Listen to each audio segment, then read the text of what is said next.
Hi mga ka-friendships! Welcome back sa ating channel. Ako po si Jennifer, Filipina in Michigan. And today, nandito po ako sa harap ng Bushes. Ayan, nakikita nyo, grocery store. Para hanapin yung itong particular na brand ng tinapay na gusto ng asawa ko. And since may nag-comment na nagtatanong ng cost of living dito sa Amerika, particularly dito sa Michigan kung saan ako nakatira, well, naisip ko, mag-vlog tayo ng konti sa loob ng grocery store. Pakita ko sa inyo kung magkano yung mga presyo ng bilihin. At ang continuation pag uwi natin sa bahay, kasi tinapay lang naman ang kukunin ko dito eh. Pag uwi sa bahay, magkapi-kapi tayo at isa-share ko yung mga iba pang mga bayarin, mga bills bukod sa grocery items. So, real quick, ang Bushes, hindi ito ang lugar kung saan mura yung mga bilihin.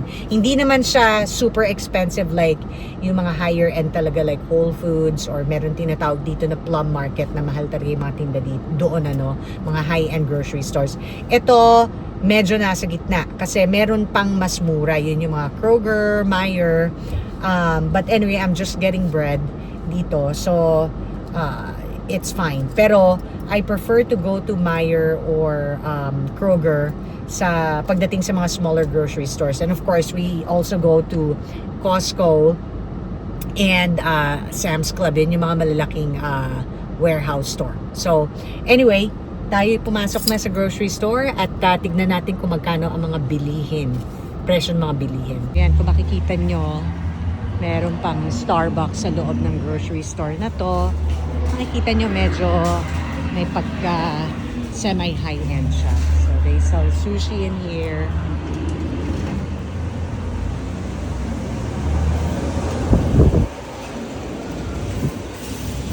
Loob, Starbucks. Ano, makikita nyo yung presentation ng kanilang mga produce dito. Ayan. So yan, bigyan kayo ng idea. $8.99 organic. Isang ganito na strawberries, and then ito $6.99 blueberries, and then ito yung deli area. So kung gusto niyo ng grab and go food, ito $9.47 isang ganito lang and then they have sushi. Ayan, makikita niyo isang ganito $12.99. Tapos siomai, seaweed salad nakalagay, pero siomai yan eh, $4.99. Meron pala silang ganito. Poke bowl, $13.49. Tapos ito, meron na silang rotisserie chicken. Yung ganito is $9.99.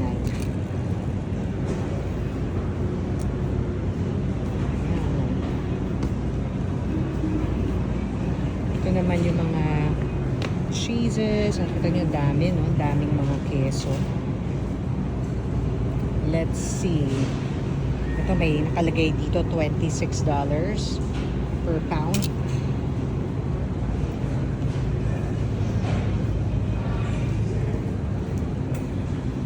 Ito naman tayo sa mga cake section. Ayan, makikita nyo. Isang ganito lang, $5.29 yan. Itong assorted cookies nila is $12.99 per pound. So kukuha lang dapat ako ng bread, pero mahilig ako sa kape kasi at saka cookies eh. So let's go buy some. Ito yung binili natin. Pag uwi ko sa bahay, papakita ko sa inyo isa-isa, okay? Alright, tinapay. Itong bagel na to, $4.29. Itong ganitong loaf ng bread is $5.99. Tayo sa mga Asian grocery items. Nakita niyo yung patis, $5.49. Okay, tapos itong mga mga tamari sauce, soy sauce, $2.79, Kikkoman $3.29, La Choy $2.99. So yan siya. Dito naman tayo sa kape. Yung ganyan, mahal lang kape dito. This one is like $12.99, although it's on sale for $9.69. And then yung ganitong Starbucks, $13.69. Ayan. Okay, yung Di Italiano brand na bread na gusto ng asawa ko out of stock. So siguro magmamaneho ako dun sa Kroger at para hanapin kung meron siyang tinapay doon. So lika, punta tayo sa Kroger. Ka-friendships, naglaway ako. Bilhin ko na to for dinner. Ito naman yung mga sausage, bratwurst. Ayan, makikita nyo. 849 isang pack, 589 dito sa isa. At, yan, 599. Ito, tignan natin yung mga presyo ng may mga naka-sale. $2.99 per pound farm fresh chicken breast. So, itong isang ganitong pack, $28.79. Tapos, ayan, $3.99 pork center cut chops. So, isang ganito, $24.15. Siguro for family of 6 na yan, ano? Tapos, itong ganitong New York strip steak naman, dalawang ganyan, $22.19. Ground lamb na ganito, ilan ba to?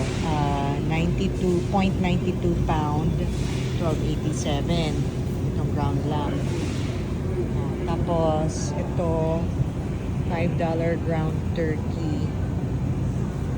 Ayan, nakikita nyo. Kayo na lang mag-ano yan, mag-convert. Okay? Ito, Arena, $4.88. Tapos, ito mga powdered brown sugar, domino powdered and brown sugar, $3.79. Naman, $4.99. Tapos, mga nakasale yung mga candy kasi after Halloween. Yan, $4.99 isang bag, $5.99 sa ganitong Dove chocolate. Ito naman mga ganitong candy, $2.99. Ay, $22.15 for cookies and sushi. Sabi ko na, bread lang ang bibiling ko. Ano ba nangyari, mga ka-friendships? So, anyway, wait lang, kunin ko yung sushi ko. Sige, hanapin natin yung bread doon sa Kroger, ha. Pero promise, wala na tayong bibilin. Tinapay lang ang bibilhin. Grabe, tinapay lang daw. Pero bumili ng cookies at ng sushi. Nalagasan tayo ng $22. Okay, punta tayo ng Kroger. Let's hope na dun yung bread ni Brandon. Habang tayo ay nagbabiyahe papunta doon sa Kroger, kung saan nahanapin natin yung tinapay ni Brandon, kwentuhan muna tayo, no? Alam nyo ho, if I may share, I'm able to sort of buy what I want when it comes to food, ano. Kasi ho, wala naman ho kaming mataas na lifestyle.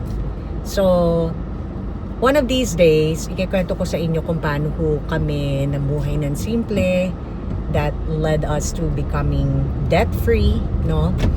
We don't have kids. We have 2 cats. Dalawa ho ang pusa namin. And, you know, we're debt-free. Wala ho kaming utang. Our house is paid off. All our cars are paid off. And as in kung anong monthly bills namin, those are health insurance, life insurance, car insurance. Pero wala ho kaming utang. Zero, as in zero. All our cars are paid off, our house paid off. We don't have student loan debt, we don't have credit card debt. And then we have a low lifestyle. Hindi naman po kami magarbo, hindi kami bumibili ng mga Louis Vuitton. Simple lang kami, hindi kami maluho, wala kaming, you know, there was a time when we traveled, pero ngayon medyo we're in the era of kumbaga homebody era kami ngayong mag-asawa. Mahilig kaming tumambay lang sa bahay, ano. But syempre it doesn't mean hindi na kami magta-travel, you know. We will still do that one of these days, pero iba ang priorities namin. So having said that, so pag pupunta ako ng grocery store, isang parang you can say luho, no, that I or me and my husband were able to afford is to, you know, buy what we want to eat. Kasi pag pagkain naman, ano yan, maganda yan sa katawan, lalo maganda yung quality. No, medyo afford tuloy namin bumili ng gusto naming bilhin sa grocery store. Kasi, kumbaga, nag-delayed gratification kami. Talagang we work very hard para bayaran yung mga utang natin. So now that, we don't have any debt, we don't live paycheck to paycheck, may ipon kami, wala kaming luho sa maraming bagay, Hindi kami nakikipag-compete, wala kaming bahay na magarbo, wala kaming mamahaling kotse, hindi kami obsessed bumili ng mga kung ano-ano mga luxury brand, hindi kami mahilig yun sabihin mo kailangan parating nagta-travel, no? Nakakaipon kami. And so if there's one thing na we allow ourselves to enjoy life is food. Yan talaga ang aming passion. Or let's just say siguro yun talaga na-enjoy naming mag-asawa lang kasi hindi naman kami nagbabar, hindi naman kami gumigimik. 'Di ba? So as in, ang pinaka-enjoyment na namin is that when we go to grocery store and we see something we like, nabibili namin. So yun yung result ng years of delayed gratification, pagtitipid, no? Pag-iipon. We made sure na bayaran muna yung dapat mga bayaran, like in our case, yung bahay, gusto talaga namin maging paid off talaga right away para kami naman ay maging debt free, 'di ba? And that's the result and the prize we are enjoying. So, okay, dito na tayo sa parking. And then, let's go. Ayan, makikita nyo yung night and day difference. Hindi naman night and day. Exaggerate naman yung pagka night and day. Pero kita nyo sa harapan, di ba? Wala yung mga naka-display na meron dun sa kabilang grocery store. So, ayan, ganyan. 24 pack ng Pepsi, $11.99. Pati ito mga Sprite and Diet Coke. So ito, ang Kroger. So ayan yung mga muffins nila, $5. Okay. Ayan. May mga ganito silang $6.49 ng kalahati. So medyo may mga area naman sila yung mga artisan bread. May mga ganitong effect din sila. Okay. So ano to? Cinnamon butter. Pampalaman. Magkano yan? $3.99. Okay, ito mga ganitong tinapay. Isang ganito, $5.99. Ito, mga high-end naman to na brioche burger bun for $49. Okay. So, dun sa Bushes, yung kanilang chicken is $9.99. Dito naman, $7.99. So, $2 cheaper. Okay. So, tingnan natin yung produce. So, ito naman yung difference. Ito mga ganito nila. Magkano? $1.99 naka-sale to. $3.49. $7.29. Tapos ito, $3.99. Ganito. Sweetest batch. Alam mo, sabi ko sa inyo, tinapay lang yung bibili ko, but I will get this. Ito, luya, $3.99 yung ganito per pound, per kilo, $3.99. Garlic, apat nito is $3. Avocado, $3.49 per pound or 4 for 5. Apat nito, $5. Ayan. Tapos, itong Roma tomatoes, 99 cents per kilo.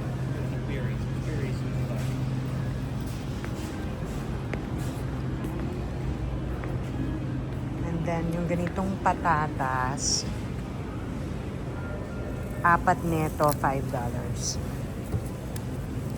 Itong ganitong onion, $1.39 per pound. Red onions. Jumbo sweet onions, $1.49 per pound. Dito naman tayo sa mga chicken.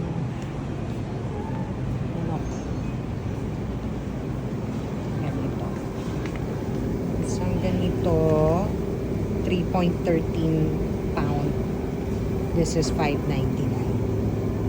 And then yung maliliit, yung ganitong mga organic, $11. Tapos meron din sila dito, gizzard. Ito ay, how much is it? $2.19. Ito ganito mura to eh. Kasi hindi kinakain masyado ng Amerikano yan. Ito ganitong chicken liver is $2.19. So, mura. Yan pa yung iba. $10 sa ganito. $9.70 sa ganyan. Then, ito. $10.99 sa ganito. Burger patty. Tapos yung ganitong malalaki, $12 yan. Ground beef. Yan. Ito yung mga steak. Yan, gusto nyo ng ribeye steak, $30 yan, no? $30. Isang malaking tipak na ganito, $13.43. Ito yung mga pang-pot roast, $30. Ito, for family of 6, pwede yan. 4 to 5 or 6, depende kung matakaw. Then, ito yung mga pork chops, $6.85 sa ganito. 1, 2, 3, 4, 5, 6 na maliliit, maninipis na cut. And then, yung ganito, pork butt, 24, 22.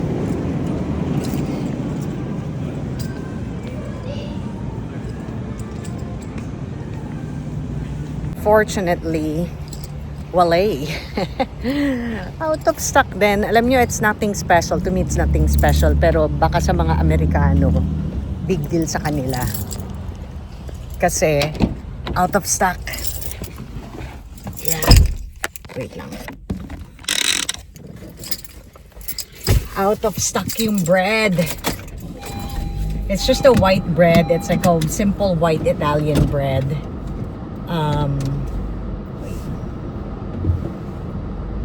But mukhang maraming may gusto sa kanya kasi laging out of stock eh. A lot of times we would actually buy 2 loaves. Anyway, I guess masarap siya. To those who maybe don't know, puti ang asawa ko. Puting Amerikano ang asawa ko. And this bread, it's like a white Italian bread. For me, it's, you know, just simple bread. But I guess, kasi alam mo, may mga iba-ibang klaseng bread na bagay sa kung ano yung tinatry mong gawin eh. 'Di ba na sandwich. So, when it comes to peanut butter and jelly sandwich, I guess it's the appropriate bread. Siya yung bagay na bread. And to make like grilled cheese, sandwich. Kasi di ba may mga iba-ibang bread. Meron yung brioche, merong sourdough. And again, depende sa type ng sandwich na ginagawa mo. May mga nababagay na bread na mas sumasarap kung yung bread na ginagamit mo. Yun talaga yung perfect for that type of sandwich.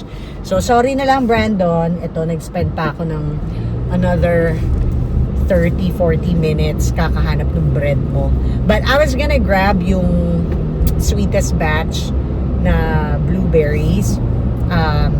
Kaso nung tinitignan ko na, hindi na maganda yung quality niya. Kasi this is, you know, Kroger. Hit or miss. A lot of times naman, it's decent. What they have, okay na, sakto na. Kung anong meron sila, yung quality. For me, okay na. You know. But, siguro yung mga simple, mga sibuyas, bawang, mga ganyan, mga simpleng mga produce, pwede na dyan. Pero syempre, minsan talaga, pag gusto mo yung talagang fresh na fruits, lalo kasi pag sa fruits means talagang yan dapat maganda yung quality eh, 'di ba?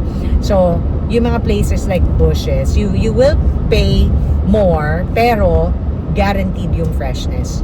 Kasi yun ang kanilang business model. Ma-high-end sila. Kita niyo naman yung difference, 'di ba, pagpasok dito at pagpasok doon. So, hindi ko na ginawa masyadong in-depth yung mga kinunan ko na mga items. Excuse me.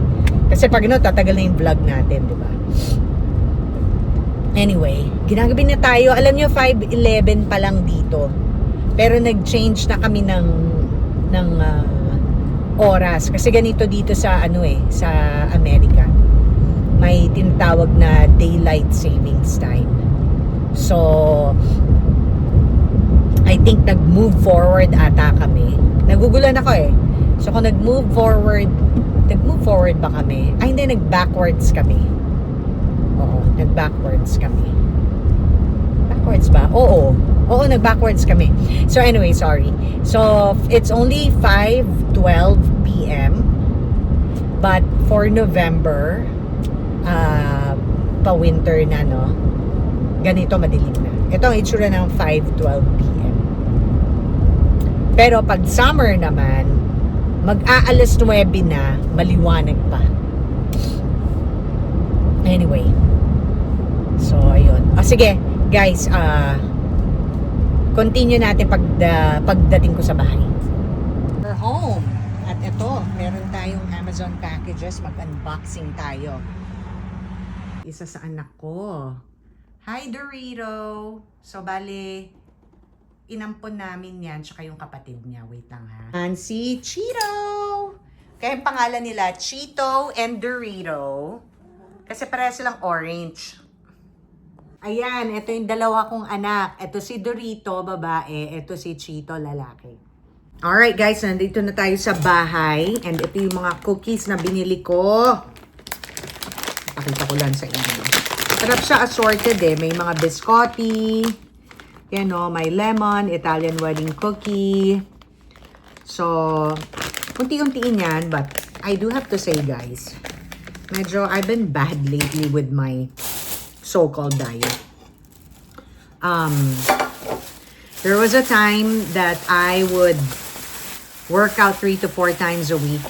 Weights, dumbbell workout, you know. Pero nakita nyo pa eh, makita nyo, ayan o. Muscle ko. Meron naman. Kaso, I haven't been as on top of it. So, I need to go back. Kasi I like to eat. I would even like weigh my food kasi nagka-calorie deficit ako. Or basta, I make sure I'm eating the right amount of food with the amount of workout that I do. But anyway, it's okay. Kasi, you know, I understand there are times na siguro for 2 to 3 months go ka. And then you will have, you know, time na parang tamad mode ka ulit. But I'll get back to it, you know, sooner than later. Pero ito yung sushi na binili ko.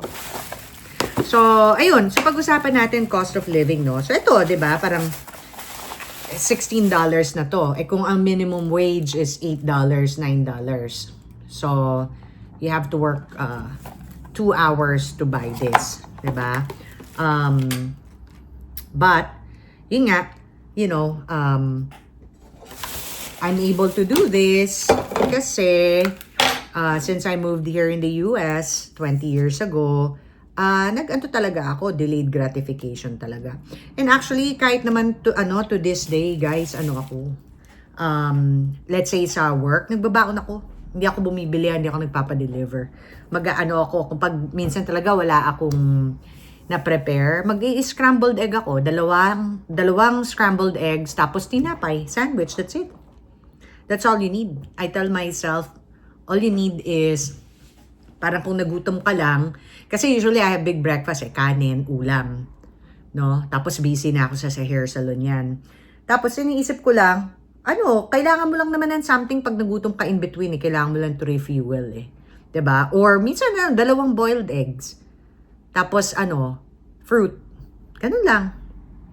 'Di ba? Yung iba talaga, investment talaga every single day na nasa trabaho, bibili siguro $15 to $20 na lunch.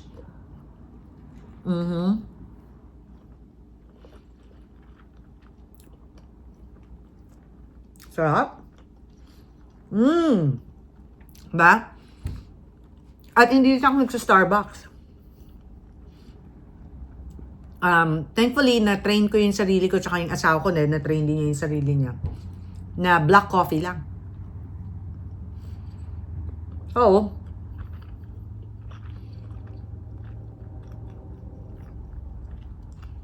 We pack our coffee. Sorry guys, yung nakamay ko na, wala pala akong hindi ako kumuha ng chopsticks. Tapos ito sashimi, diba? Salmon. Mm. Mm. In fairness sa Bushes kasi nakabili na rin ako ng sushi sa Kroger. Mas high-end sila. Mas maganda yung quality talaga. Mas fresh. Kaya sometimes you get what you pay for, no?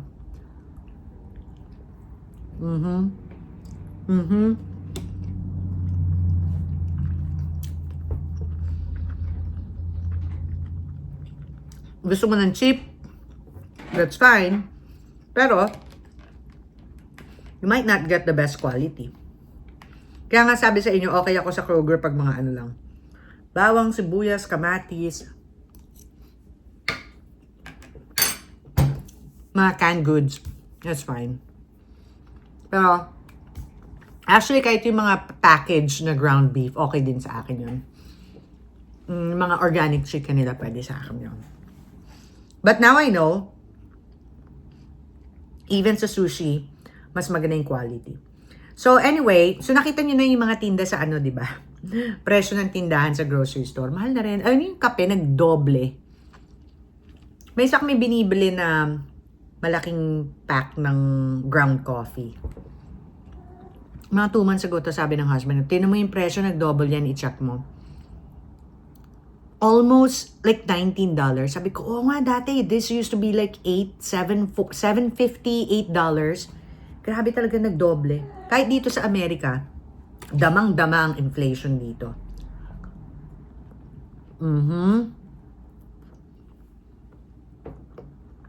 Oo.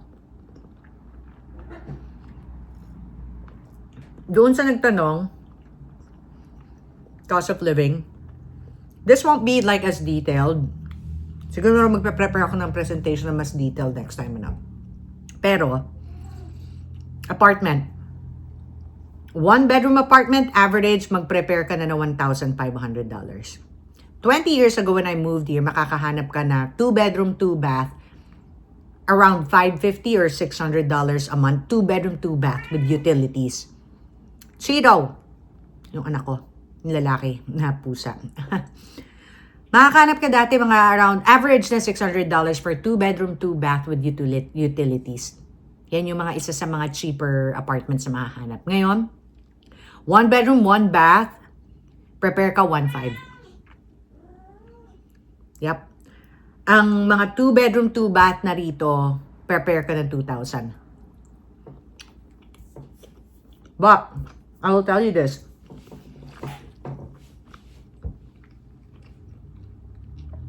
Yung client ko na leasing property manager sa bagong tinayong apartment complex dito sa area na malapit sa downtown.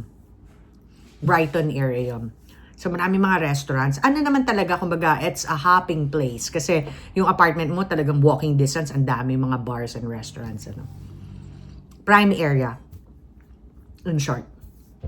Sabi ko, magkano ang bigayan? Sabi niya, yung studio, hindi nga siya 1-bedroom na studio. Sabi niya, 1.6. 1-bedroom,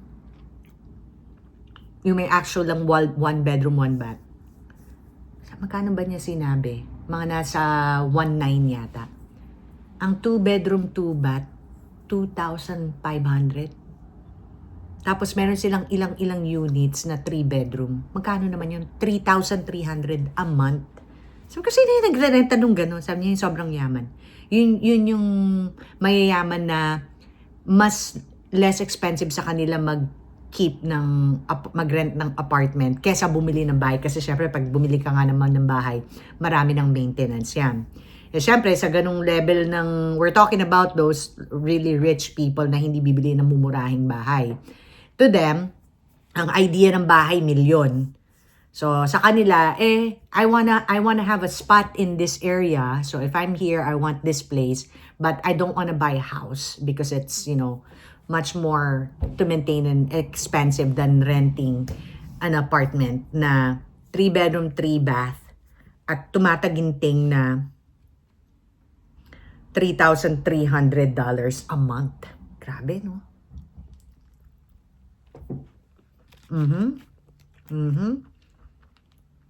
So, Yan ang apartment. Sa bilihin, grocery, siguro kung family of, ano kayo, 4, depende kung magaling kayo. Kasi iba, syempre, iba-iba eh. Iba-iba mag-budget, tsaka depende sa mga pagkain nyo, no? Kung anong gusto nyo kainin, di ba? Siguro, grocery na ngayon for family 4, mom and dad and 2 kids. Siguro sa pagkain, baka kailangan mag-alat ka na ng mga $800 niyan. Di ba? Syempre, depende nga yan kung paano kayo magtitipid.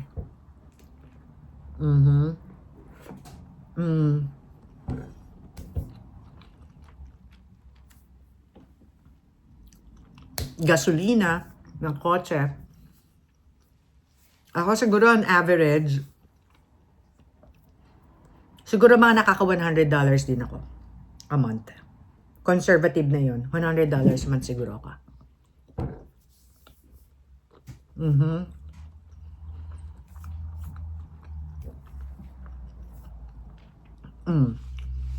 So, let's go over it again. Apartment. Sabihin mo nang magtitipid kayo, hahanap kayo ng 1.5. Hanap kayo ng 1.5. Ngayon, kotse, kung hindi kayo makakabili ng brand new, kung hindi kayo makakabili ng cash, siguro na cheapest na hahanapin yung kotse, baka mga 500 ang monthly niyan. 2,000 na. Isang kotse lang yan. Pagkain nyo, bili mo ng pagkain, gasolina, another 1,000. 3,000 na.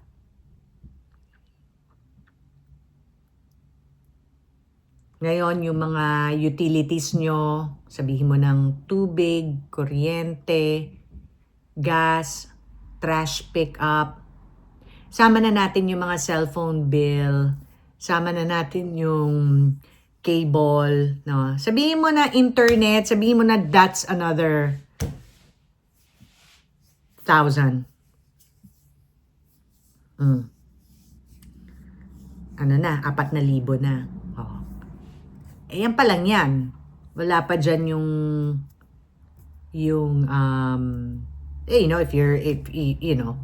ano pa ba, kami, health insurance, disability insurance, home insurance, car insurance.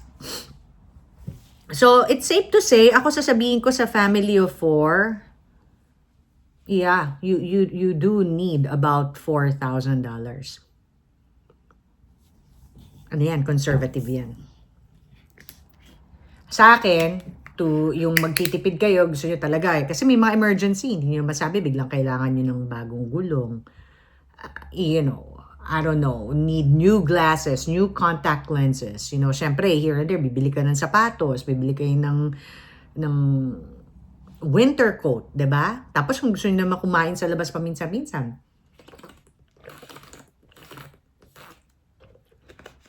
Yeah. $4,000 to $5,000 a month. Ala, nahulog ka. So, anyway, not a very detailed explanation, pero next time, bibigay ko sa inyo yung breakdown ng talagang personal na binabayaran namin. And this is like breakdown ng pamilya namin, na kaming dalawang mag-asawa na walang utang. Pero despite that, grabe, sa ano pa lang namin, sa car insurance pa lang namin, health insurance pa lang namin mag-asawa, with high deductible pa ha, nasa $850 a month. Kaming dalawa, health insurance pa lang. Siguro car insurance namin, baka siguro nasa another $300 a month yan. Homeowners insurance, siguro another $50-$70 a month. So there.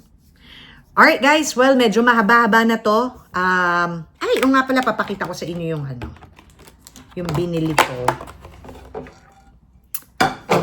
sa Amazon. Teka, maghuhugas lang ako ng kamay. Teka. Oo. Kasi na,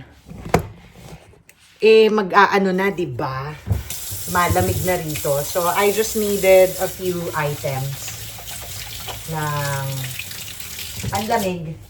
I think yan yata yung sweater at like turtleneck. O, lika. Let's go! Ayan. O, eto. Ayan akong box cutter. Ayan. Pakita muna sa inyo.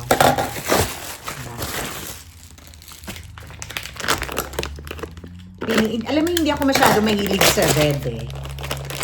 Pero parang gusto ko kasi na may something ako for Christmas, diba? Parang malaki siya. Might need to return. Oh, ayan siya. Oh. Red na sweater. Siguro okay lang. Hindi naman need na laging fit na fit, diba? But I'll try this on later. So, ayan siya. Para meron akong pang feel na feel ko, diba? Magpapasko na, diba? So, yan siya. And then, ito. Let's see.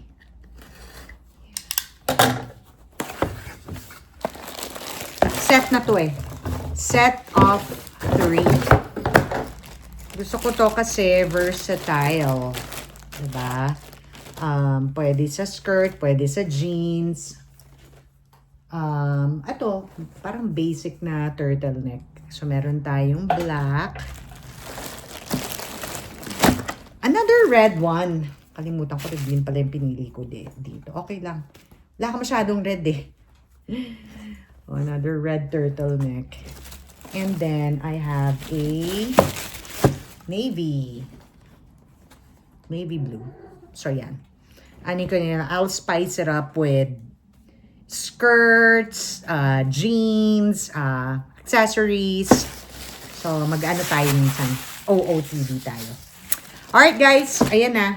Salamat sa inyong panonood. It's already 5:45. Maliligo na ako. And I will start resting up to get ready for a fresh work week tomorrow. Malay nyo mag-vlog tayo tomorrow sa hair salon. Kukwento ko kayo kung paano ko sinimulan ng aking hair salon business dito sa Michigan, USA. Like, share, subscribe, comment, and hit that notification bell para ma-notify kayo sa next na ating chikahan. Alright mga ka-friendship, salamat sa panonood. Until next time, bye!